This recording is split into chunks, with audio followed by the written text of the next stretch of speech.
நமஸ்காரம்.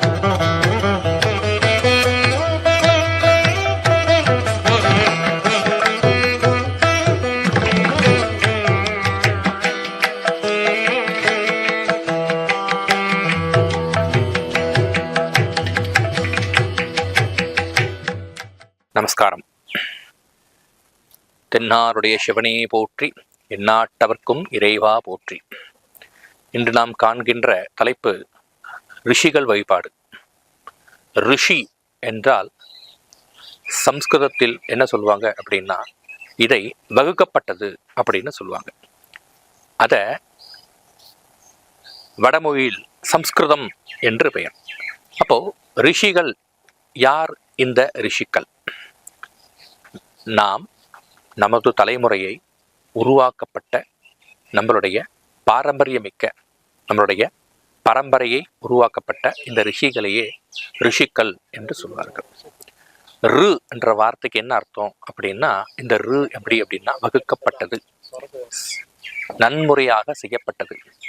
ஆக இந்த ரிஷிகள் நம்மளுடைய மூதாதையர்களில் முழுமுதமாக தோன்றுகின்ற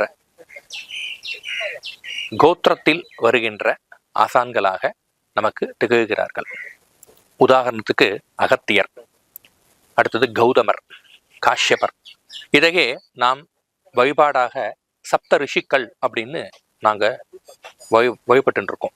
என்னன்னா அத்ரி, பிருகு, குத்ச, வசிஷ்ட, கௌதம, காஷ்யப, ஆங்கீரச, ரிஷயா அப்படின்னு வேத வாக்கு இருக்கின்றது. நாம் இந்த உலகத்தில் பிறந்து வளர்ந்து சில விஷயங்கள் கற்றுக்கொண்டு அதை நன்முறையாக நாம் நடைமுறைப்படுத்தி கொண்டு வருகிறோம். இதிலெல்லாம் எங்கிருந்து வருகின்றது அப்படி என்றால், இந்த ரிஷிகளுடைய பொருத்தப்பட்ட உத்தமமான விஷயங்கள் இருந்து நாம் இது பண்ணிட்டு இருக்கோம். அப்ப நாளைக்கு எந்த ஒரு மோக வாழ்க்கை நம்ம போனாலும் கடைசியில இந்த ரிஷி வழிபாடுல தான் நம்ம நிற்போம்.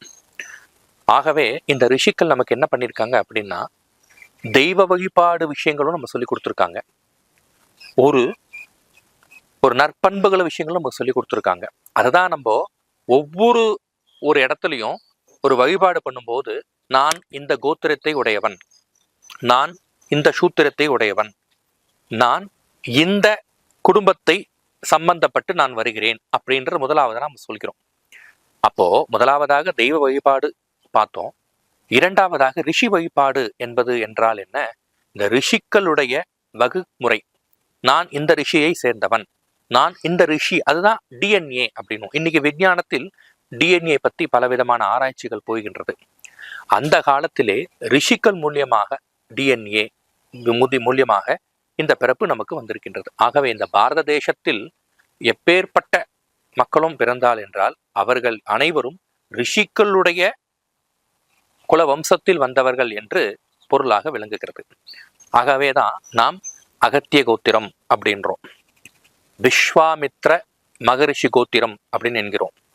நான் கௌதம கோத்திரத்தை சம்பந்தப்பட்டவன், நான் சிவகோத்திரத்தை சம்பந்தப்பட்டவன், நான் விஷ்ணு கோத்திரத்தில் சம்பந்தப்பட்ட. அப்ப கோத்திரம் என்றால் என்ன, சூத்திரம் என்றால் என்ன? இது எல்லாம் ரிஷிக்களால தொகுக்கப்பட்டது. இதுவேதான் நாம் பண்டைய காலத்தில் பார்த்தோம் என்றால் வேத காலங்கள் அப்படின்னு சொல்லப்படுகிறது. இந்த வேதங்களை தொகுத்து நமக்கு அளிக்கப்பட்டது யார் என்றால் அப்படின்னா ரிஷிக்கள். அததான் முதலாவதாக ரிஷி என்ற அர்த்தத்துக்கு ரிக்வேதம் என்று சொல்லப்படுகிறது. அடுத்தது யஜுர்வேதம் என்று சொல்லப்படுகிறது. அடுத்ததாக சாமவேதம் அப்படி சொல்லப்படுகிறது. அடுத்ததாக அதர்வண வேதம் அப்படி சொல்லப்படுகிறது. ஆக இந்த 4 வேதம், இந்த 4 வேதம் என்பது என்ன அப்படின்னா, இந்த பாரத தேசமே கோமாதா. இந்த கோமாதா நமக்கு பால் சுரக்குது அப்படின்னா 1 காம்பு, 2 காம்பு, 3 காம்பு, 4 காம்பு. அப்ப இந்த 4 காம்பையும் பால்காரர் என்ன பண்ண வேண்டும் அப்படின்னா கறக்க வேண்டும்.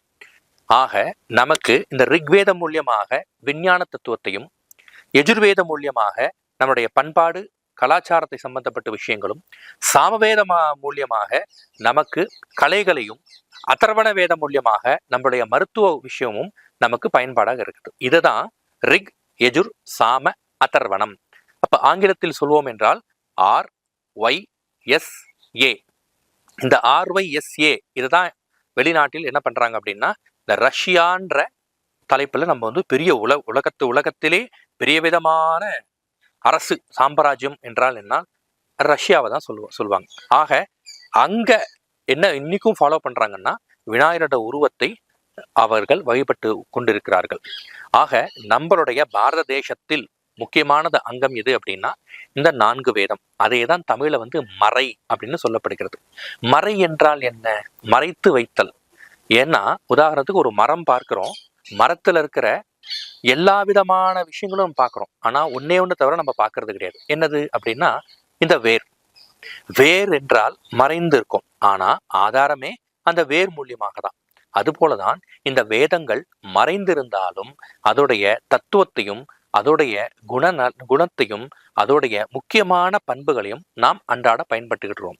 இதேதான் பள்ளி பருவத்திலையும் சரி, ஆக கல்லூரி பருவத்திலையும் சரி, ஒரு உத்தியோகத்திலும் சரி நாம் பயன்பட்டு வருகிறோம்.